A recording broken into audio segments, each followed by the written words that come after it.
Olha, o nosso convidado falou agora há pouco do Supremo. Gilmar Mendes, presidente, é do Supremo, mas ele também é presidente do Superior Tribunal Eleitoral, TSE, afirmou que não é possível manter o foro privilegiado para os políticos no país. Por muito tempo, ele defendeu muito o foro privilegiado, porém, ele mudou de ideia. Segundo ele, o atual modelo foi pensado para que o Supremo analisasse poucos casos. No entanto, quando um terço, às vezes quase metade do Congresso está sendo investigado ou denunciado, não existem condições para que o tribunal dê uma resposta adequada a tantas investigações e que a sociedade quer saber se aqueles que estão sendo investigados são culpados ou são inocentes. Olha, a expectativa era que após as eleições, os nossos queridos parlamentares voltassem a trabalhar a todo fôlego. Afinal de contas, eles tiveram, como é que chama aquilo? Recesso branco. É o recesso branco. Bom, eles estavam lá nos seus domicílios eleitorais, ajudando os amigos, etc. Pois é, o problema é que apareceu um feriadão bem no meio dessa semana. E os congressistas acharam, falando assim, vamos devagar, porque ninguém é de ferro. Amanhã, o dia deve ser bem calminho em Brasília. Haverá reunião da comissão especial que discute na Câmara as 10 medidas contra a corrupção proposta pelo Ministério Público. E no Senado, a Comissão de Constituição, Justiça e Cidadania deve analisar a PEC dos gastos. Além disso, amanhã também será realizada a audiência pública da Comissão Mista para discutir a reforma no currículo do ensino médio. Depois disso, nossos congressistas terão um evento de pompa para assistir, uma sessão solene em comemoração aos 33 anos do jornal Folha de Boa Vista. Talvez depois dessa cansativa semana, nossos amigos voltem a Brasília para encarar durante os 45 dias que faltam para o recesso questões pouco importantes, como o projeto que dificulta a apresentação de recursos nos tribunais superiores, a reforma da Previdência e a reforma política. Tudo coisa leve. 45 dias o pessoal resolve tudo lá. Essa aí é a grande programação dos nossos parlamentares para essa semana. Já no Supremo, nós teremos uma votação importante na quinta-feira. O tribunal deverá julgar uma ação que analisa se pessoas que são réus no Supremo podem ou não ocupar cargos na linha sucessória da presidência da República. A linha sucessória é o presidente, o vice-presidente da Câmara e o presidente do Senado. Rapidinho, quem é o presidente do Senado? É um cidadão, um senhor chamado Renan Calheiros, né? E como você sabe, o senador atualmente é o segundo na linha sucessória atual, mas ele responde apenas a 12 inquéritos lá no Supremo, sendo que 8 deles estão relacionados àquela famosa Operação Lava Jato que você conhece bem aqui. Bom, essas eleições mostraram aí um momento de virada nos municípios brasileiros, um forte enfraquecimento de um lado e fortalecimento do outro. No entanto, as coisas foram um pouco diferentes. Dá uma olhada. O estado, também conhecido como Capitania Geral do Maranhão, vive há anos sob domínio da família Sarney. Porém, no pleito de 2014, com a eleição para o governo do estado de Flávio Dino, do PCdoB, as coisas começaram a mudar. A mudança se consolidou nestas eleições. O candidato de Flávio Dino para a Prefeitura de São Luís, capital do estado, venceu. Edivaldo Holanda Júnior, do PDT, se reelegeu com apoio de vários partidos, como DEM, PT, PTB e PEN. Além disso, Flávio Dino arrasou com os candidatos da família Sarney em todo o estado. Dino elegeu seu candidato em 154 dos 217 municípios maranhenses. Caramba, que virada. Olha, o jornal Folha de São Paulo divulgou um infográfico que mostra aqui o número de prefeituras conquistadas pelos partidos, né? Desde o ano 2000. Vamos, pelo menos, olhar agora as mais recentes para você poder avaliar. Dá uma olhadinha aqui, olha. Vamos começar com esse verdinho aqui, que é o PMDB. O PMDB vinha lá com 1.256 prefeituras. Ele tinha 1.017 na eleição passada e agora está com 1.038. Então, ele melhorou um pouquinho. Mas o pico, como você viu, foi lá, ó, 1.256 no ano 2000. Está vendo aqui? Bom, o azulzinho aqui, azulzinho é o PSDB. O PSDB chegou também a ter um pico de 989, o mínimo foi 701 na eleição passada e agora teve uma recuperação, ele tem 803 prefeituras. Nós estamos falando só quantitativamente, não estou falando do número de eleitores, né? Bom, o vermelhinho que caiu aqui, é o PT. O PT começou então com 183 municípios no ano 2000, O auge foi em 2012, né, quando o presidente Lula saiu do governo, com 497 municípios. Atualmente ele está com 122 municípios. Bom, essas questões todas da flutuação, melhor que, para que eu possa explicar, está aqui o cientista político Rui Tavares Maluf, gentilmente conosco. Rui, obrigado mais uma vez pela gentileza. Uma satisfação, Heródoto. Bem-vindo. Boa noite. Boa noite, Prazer, obrigado. Todo meu. Rui, aquele gráfico ali deu uma demonstração, né? O PMDB parece que conseguiu escapar ou não?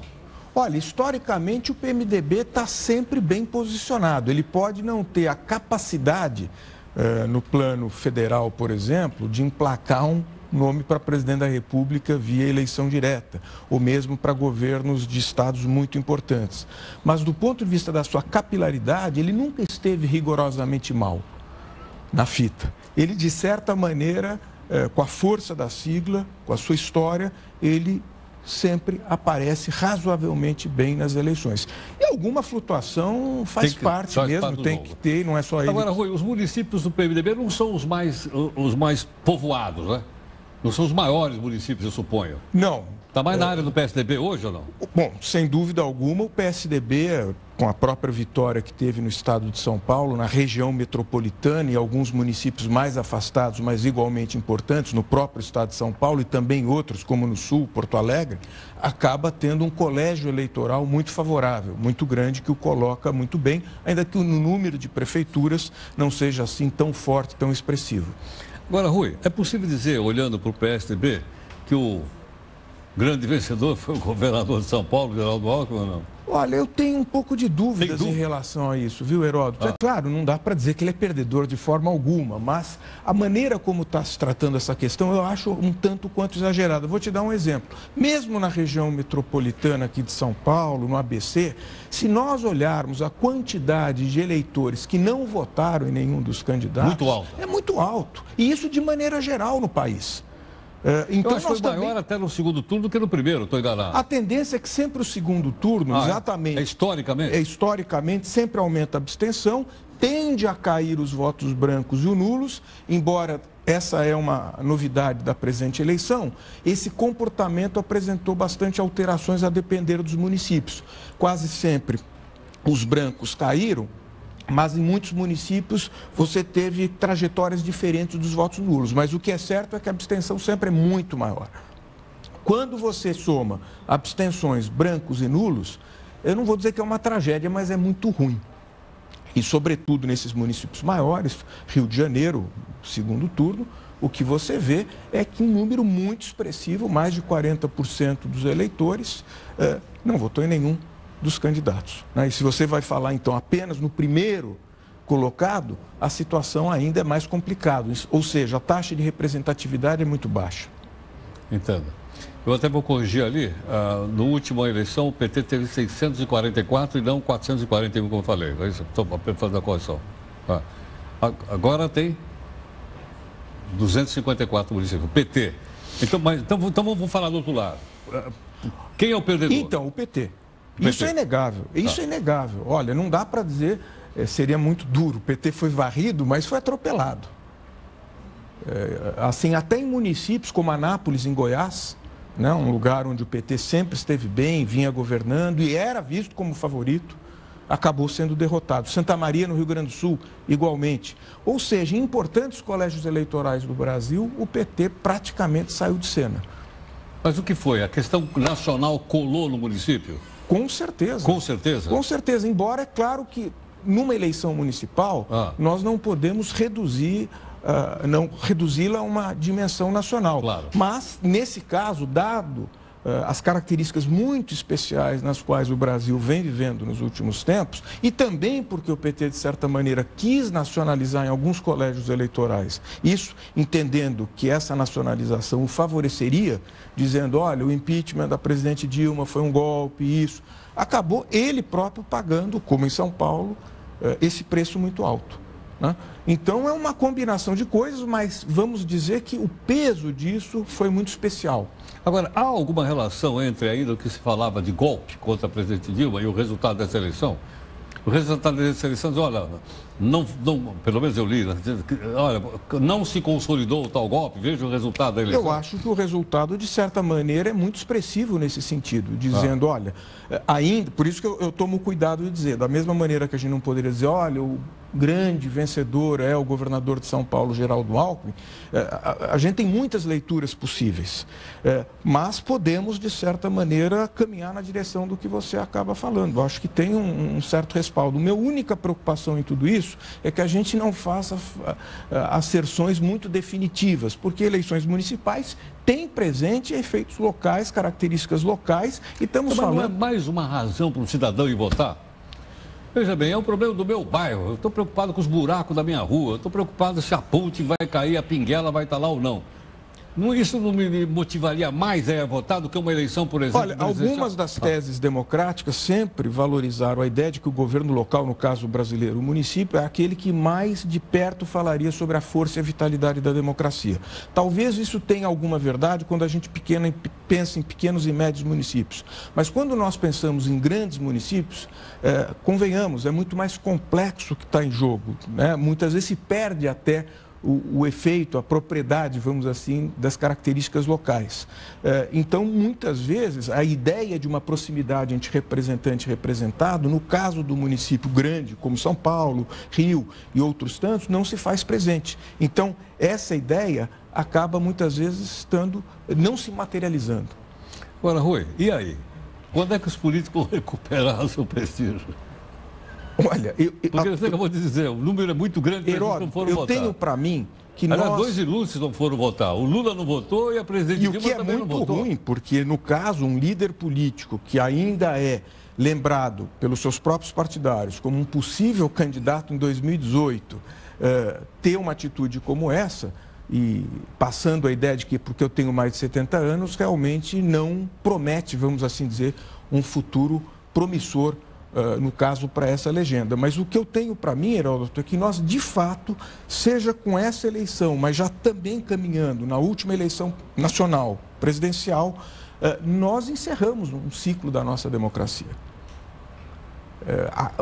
Os encantamentos que nós tivemos com a redemocratização dos anos 80, a agenda política que nós tivemos em todo esse período, passando pela Constituição, leis que foram regulamentadas para operacionalizar muitos aspectos da Constituição, enfim, muitas pautas que nós tivemos relevantes nesse período, elas foram encerradas e as lideranças que nós tivemos, de certa maneira, encerrando um ciclo sem os líderes do próximo. Isso que é bastante interessante e isso que é também muito preocupante, no meu entendimento, na minha avaliação. Então, é um período que eu não sei te dizer de quanto tempo é, mas, de certa maneira, com o próprio resultado aqui em São Paulo e outros, quem sabe, começamos a ter, em diferentes campos, em diferentes forças político-partidárias, o início da formação de novas lideranças com características diferentes daquela que nós talvez temos. Provenientes de partidos que engrossaram agora com essa eleição, que eram pequenos e que cresceram. Embora continuamos num processo de fragmentação partidária, se nós não tivermos a reforma política no sentido rigorosamente de cobrar mais dos partidos políticos, exigir mais deles, cláusula de barreira, por exemplo, um mínimo de um determinado número expressivo de estados para que você possa ter efetivamente representação no Congresso, acesso a fundo partidário e outras coisas mais, nós vamos continuar assistindo a essa fragmentação.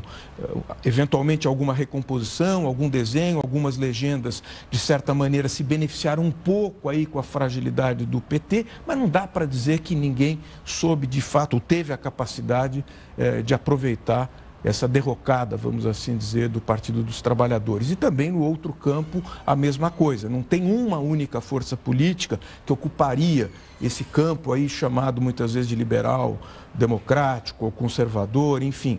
Essas forças não temos a capacidade de visualizar uma única que efetivamente empolgue, que expresse. Rui, vamos continuar a nossa conversa aqui no Instantinho no Portal. Só um instantinho. É um prazer. Olha, falando aqui de eleição, apenas uma das 6 mulheres que concorreram no segundo turno foi eleita. No geral, das 2.100 candidatas deste ano, apenas 640 viraram prefeitas. Elas ocupam 1/20 das prefeituras do país. Raquel Lira, do PSDB, foi a única vencedora no domingo, que você acompanhou aqui. Ela é a primeira mulher eleita em Caruaru, em Pernambuco, no estado de Pernambuco. Bom, a gente vai comentar com vocês também outras questões importantes para a gente formar opinião, como, por exemplo, eleições americanas.